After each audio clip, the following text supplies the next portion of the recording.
Student, good morning. जय श्री राम। आज की तारीख है 7 अक्टूबर 2023। आज के महत्वपूर्ण करंट अफेयर के बारे में शुरू करने से पहले आप सभी से रिक्वेस्ट है कि प्लीज वीडियो को लाइक करें, कमेंट करें और शेयर करें। तो चलिए बिना टाइम वेस्ट किए हुए आज हम अपने करंट अफेयर के पहले करंट अफेयर को शुरू करने जा रहे हैं। कि पहला प्रश्न है, नोबेल शांति पुरस्कार 2023 प्राप्त करने वाली नरगिस मोहम्मदी का संबंध किस देश से है? तो इसका सही जवाब हो जाएगा ईरान। ऑप्शन ए सही हो जाएगा। अब इसके बारे में व्याख्या देख लेते हैं कि जो नार्वे है, नार्वे में ओस्लो, नार्वे की जो राजधानी ओस्लो, यहाँ पे जो है शांति का नोबेल पुरस्कार दिया जाता है। तो अब देखते हैं कि नरगिस जी के लिए क्या ट्रिक बनाया गया है। नरगिस को ईरान में शांति चाहिए, तो इसका हो जाएगा नरगिस मोहम्मदी, ईरान की है ये, और शांति से हो जाएगा शांति का नोबेल पुरस्कार इन्हें मिला है। ठीक है। और ईरान की राजधानी का क्या नाम है? तेहरान।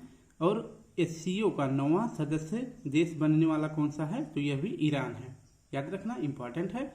अब देखते हैं कि पहला शांति का नोबेल पुरस्कार जो 1901 में मिला था उसे किस संस्था को मिला था? तो संस्था मिली थी रेड क्रॉस संस्था को, जिसके संस्थापक कौन थे? हेनरी डुनेंट, इनको मिला था। और उन्हीं के साथ एक और को मिला था जिनका क्या नाम था? फ्रेडरिक पैसी को। क्या नाम था? फ्रेडरिक पैसी। और सबसे युवा शांति का नोबेल पुरस्कार पाने वाली कौन है? तो यह है मलाला यूसुफजई। और यह किस देश की हैं? यह पाकिस्तान की हैं। इन्हें कब मिला था? तो 2014 में मिला था। ठीक है, 2014 में मिला था। और उसी के साथ ये सबसे युवा तो नहीं है, लेकिन उन्हीं के साथ ये भारत के हैं, कैलाश सत्यार्थी जी। इन्हें भी शांति का नोबेल पुरस्कार मिला था। कब मिला था? इन्हें भी 2014 में मिला था। और इनका क्या आंदोलन था? कि बचपन बचाओ आंदोलन से ये संबंधित हैं। ठीक है। अब देखते हैं कि सबसे ज्यादा बार शांति का नोबेल पुरस्कार कौन जीता है, किसे मिला है? तो इसका सही जवाब हो जाएगा हेनरी ड्यूनेंट के जो संस्थापक, मतलब इनकी जो संस्था है रेड क्रॉस को सबसे ज्यादा बार शांति का नोबेल पुरस्कार मिला है। तो 2023 में किसे मिला? तो नरगिस मोहम्मदी को मिला है। इनका संबंध किस देश से है? तो इनका संबंध जो है ईरान से है। वहां की उत्पीड़ित महिलाओं के कार्य के लिए ये जो है 30 से 31 बार ये जेल भी जा चुकी हैं। तो अब की बार इन्हें नोबेल शांति पुरस्कार दिया गया है। अब देखते हैं कि फिजिक्स में किसे मिला है। उसके लिए ट्रिक जो बना है, भांग पीकर, पहला है कि भांग पीकर फेरे लिए एनी ने प्रकाश के साथ। तो भांग मतलब हो जाएगा भौतिक विज्ञान, पियरे को, फेरी और एनी, इन तीन को प्रकाश की खोज के लिए, प्रकाश के बारे में जो है इनको फिजिक्स का भौतिक नोबेल पुरस्कार मिला है। और साहित्य में किसे मिला है? तो साहित्य में मिला है जॉन मेरी को मिला है। ठीक है, साहित्य में इन्हें जॉन मेरी को मिला है। अब देखते हैं कि जो है भूखा काका मेरी विस्की दवाई में मिलाकर पी गया। दवाई मतलब होता है मेडिसिन। मेडिसिन के क्षेत्र में किसे मिला है? तो हंगरी के कौन है? कैटलिन है। और मेरी मतलब अमेरिका के कौन है? विस्की मैन को और कैटलिन को मेडिसिन का नोबेल पुरस्कार मिला है। एलेक्सी एक्टन मैगी लाई, इसका क्या हो जाएगा कि रसायन विज्ञान में किसे मिला है? मैगी और लाई को मिला है। ये एक टन मतलब क्वांटम की खोज के लिए। ठीक है, तो ये रसायन का हो जाएगा। अब देखते हैं कि दूसरा क्या है। दूसरा करंट अफेयर प्रश्न है कि हाल ही में परमाणु मिसाइल ब्यूपर बेस्टिक का किसने सफल परीक्षण किया है? ब्यूपर बेस्टिक मिसाइल है। कैसा मिसाइल है? परमाणु मिसाइल है। तो इसका जो है सफल परीक्षण किसने किया? रूस ने। अब इसकी व्याख्या देखते हैं कि क्रूज मिसाइल, कौन सी क्रूज मिसाइल का मतलब होता है कि दागो और भूल जाओ। ठीक है, फायर एंड फारगेट पर के सिद्धांत पर यह कार्य करता है। और यह कौन सी मिसाइल है? परमाणु मिसाइल ब्यूपर बेस्टिक। इसे किसने लॉन्च किया? तो वहां के जो प्रधानमंत्री राष्ट्रपति हैं पुतिन जी ने इसका सफल परीक्षण किया है। और इस मिसाइल का नाम जो है नाटो ने क्या रखा है? नाटो जो है पुतिन जी का विरोध करता है, तो उसके लिए नाटो ने इस मिसाइल का क्या नाम रखा है? Sky fall. तो आपसे पूछ सकता है कि किस मिसाइल का नाम नाटो ने स्काई फॉल रखा है, तो आपको बताना पड़ेगा। तो इसका क्या नाम है? ब्यूपर बेस्टिक मिसाइल। और कैसी मिसाइल है? Cruise missile. अभी एक और मिसाइल का सफल परीक्षण रूस ने किया है। ये कैसा मिसाइल है? तो इंटरकॉन्टिनेंटल बैलिस्टिक मिसाइल।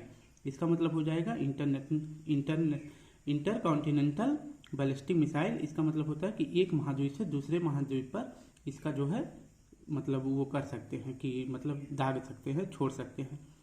एक महाद्वीप से दूसरे महाद्वीप तक इसकी जो है रेंज है। अब देखते हैं कि कुछ महत्वपूर्ण देश के मिसाइल, जैसे कि फतेह और खैबर, ये कहाँ का मिसाइल है? यह ईरान का मिसाइल है। जिरकान कहाँ का है? जिरकान ये हाइपरसोनिक मिसाइल है और यह भी रूस का है। ओफेक क्या है? ओफेक एक जासूसी उपग्रह है, एक जासूसी उपग्रह है। और किस देश का है? तो यह है इजराइल का। किस देश का है ओफेक? ओफेक जो है ओफेक 30 इसका नाम है। यह किस देश का है? यह इजराइल का है। और अस्त्र किसका है? तो अस्त्र हमारे भारत का है।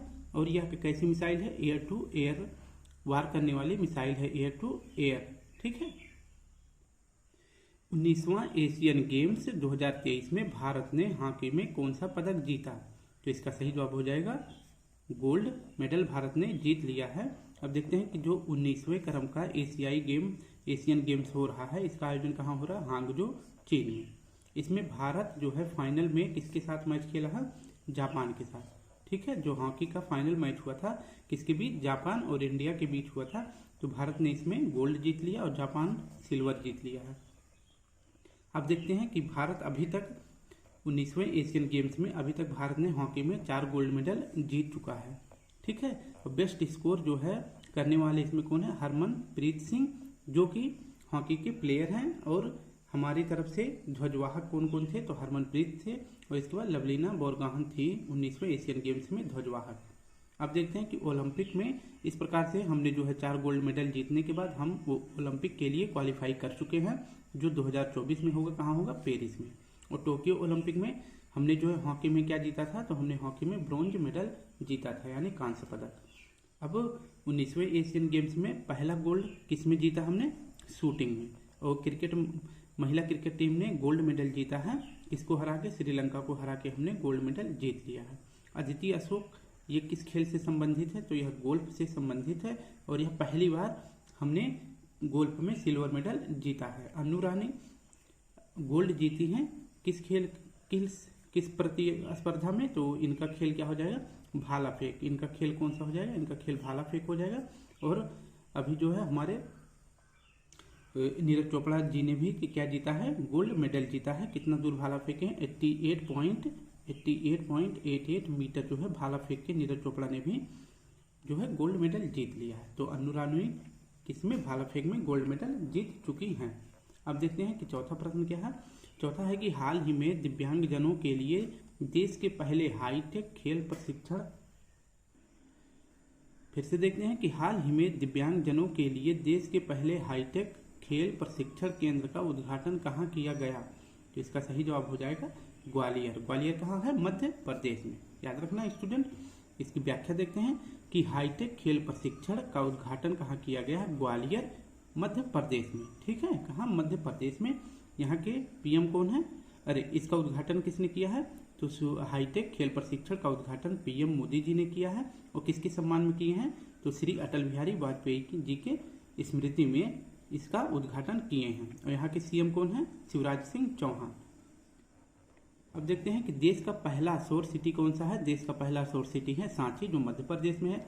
और देश का पहला यूनिटी मॉल कहाँ खुलने वाला है? उज्जैन में। और देश का दूसरा यूनिटी मॉल कहाँ खुलेगा? अपने यूपी में 3 जगह पे, लखनऊ, आगरा और बनारस में। अब देखते हैं कि स्वच्छ वायु सर्वेक्षण में जो 10 लाख से प्लस जनसंख्या वाले शहरों में सबसे स्वच्छ शहर कौन सा है? इंदौर। फिर दूसरे नंबर पे अपना आगरा। तीसरे पर कौन सा है? ठाणे, मुंबई का ठाणे। आदि शंकराचार्य की 108 फीट ऊंची प्रतिमा, जिसका क्या नाम है? स्टेचू ऑफ वननेस, इसका शुभारंभ कहाँ किया गया और उद्घाटन भी मतलब कहाँ किया गया है? तो ओंकारेश्वर, मध्य प्रदेश में। ठीक है। तो आदि शंकराचार्य की कितनी ऊंची फीट मूर्ति है? 108 फीट ऊंची। पांचवा है कि हाल ही में राजस्थान ने कौन से नए जिले बनाने की घोषणा की है? तो इसका उपयुक्त सही हो जाएगा।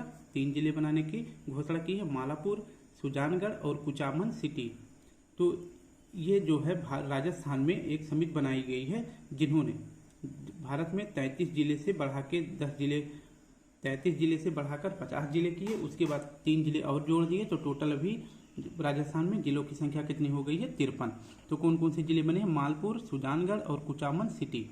अब देखते हैं कि जिलों के मामले में देश का सबसे बड़ा राज्य कौन सा है? तो सबसे ज़्यादा जिले किस में है? यूपी में है।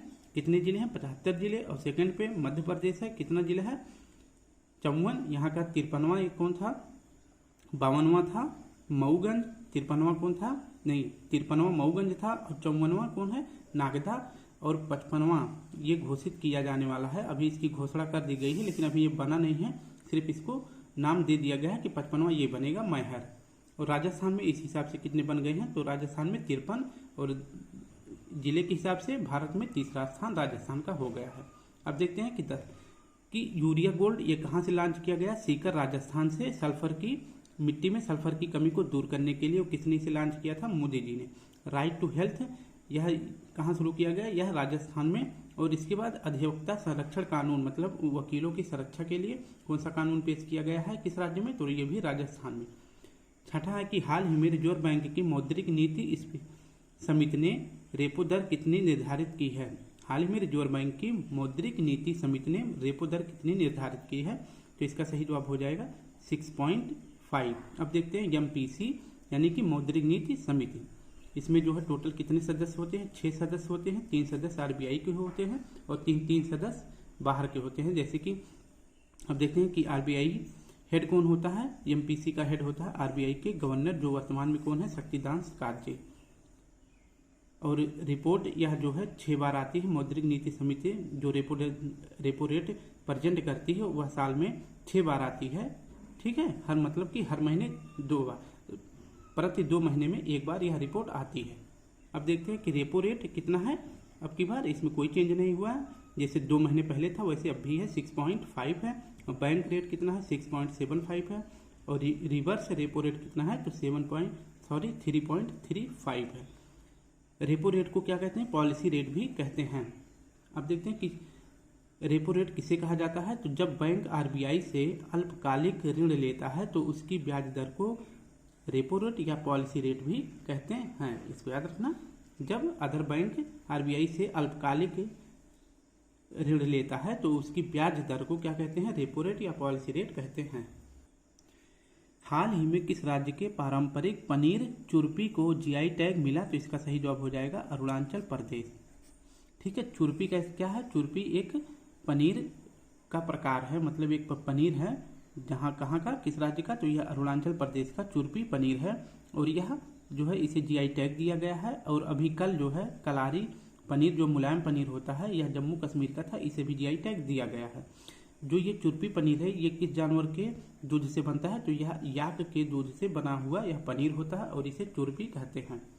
अब देखते हैं कि अरुणाचल प्रदेश राज्य कब बना था? तो 1987 में बना था। अरुणाचल प्रदेश एक नया राज्य बना था आसाम से। और इसी वर्ष जो है गोवा भी बना था। और अरुणाचल प्रदेश की राजधानी क्या है? ईटानगर। और यहाँ पे सबसे बड़ा पर्वत क्या है? नामचा पर्वत। दर्रा कौन सा? बोमडीला और देफू दर्रा है। और राष्ट्रीय उद्यान कौन सा है? तो नामदफा और मोलिंग राष्ट्रीय उद्यान है। और अरुणाचल प्रदेश किसके साथ सीमा बनाती है? तो म्यांमार और चीन के साथ यह सीमा बनाती है। 8वां प्रश्न है कि हाल ही में दूरसंचार दिग्गज कंपनी नोकिया 6G लैब का उद्घाटन कहाँ किया है? तो इसका सही जवाब हो जाएगा बेंगलुरु में। कहाँ किया है? बेंगलुरु में। व्याख्या है कि 6G लैब इसका उद्घाटन कहाँ किया गया है? बेंगलुरु में। और उद्घाटन कौन किए हैं? तो अश्विनी वैष्णव जी, जो कि टेलीकॉम मिनिस्टर हैं और रेलवे मंत्री भी हैं। इसकी थीम क्या है? इसकी थीम है network as a sensor. Network as a sensor. तो इस प्रकार से नोकिया ने अपना 6G लैब का उद्घाटन कहाँ किया? बेंगलुरु में। जल दोस्त एयरबोट क्या है? यह झीलों से खरपतवार साफ करने वाला एक एयरबोट है। और इसे कहाँ लॉन्च किया गया? इसे बेंगलुरु में लॉन्च किया गया है। और भारत का पहला जियोलॉजिकल पार्क यह कहाँ खुलेगा? तो यह लम्हेटा में खोला जाएगा। लम्हेटा कहाँ है? मध्य प्रदेश में। भारत का पहला अंडर वाटर बारूदी सुरंग का पता लगाने के लिए किस वाहन का उद्घाटन किया गया है? तो इसका क्या नाम है? निराक्षी। मतलब पानी की आंख। 9वां प्रश्न है कि हाल ही में मुख्यमंत्री सुख आश्रय योजना कहाँ प्रारंभ हुई? सुख मतलब सुक्खू, ऐसे याद कर लेना। कहाँ पे शुरू किया गया? तो यह शुरू किया गया हिमाचल प्रदेश में। व्याख्या देखते हैं कि मुख्यमंत्री सुख आश्रय यह कहाँ शुरू किया गया है? तो यह सुखविंदर सिंह सुक्खू ने शुरू किया है। यह कहाँ के सीएम है? तो यह सीएम है हिमाचल प्रदेश के। और इसका पात्र कौन होगा? जो ये योजना शुरू किए हैं इसका पात्र कौन होंगे? तो अनाथ, दिव्यांग, और बुजुर्ग और निराश्रित जो महिलाएं होंगी उनके देखभाल के लिए यह योजना शुरू की गई है। अब देखते हैं कि मुख्यमंत्री लाडली बहन आवास योजना कहाँ शुरू किया गया, तो यह मध्य प्रदेश में।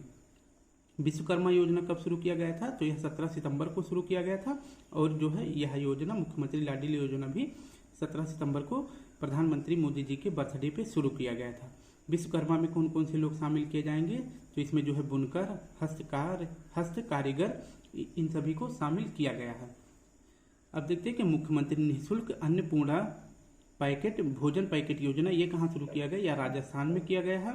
और मोह जंगल जामी योजना कहाँ शुरू किया गया है, उड़ीसा में। जहाँ मोह आ जाए वहाँ पे आप उड़ीसा लगा देना। नंद बाबा किस राज्य के सीएम है, तो यूपी के। तो नंद बाबा दुग्ध मिशन योजना यूपी में शुरू किया गया है।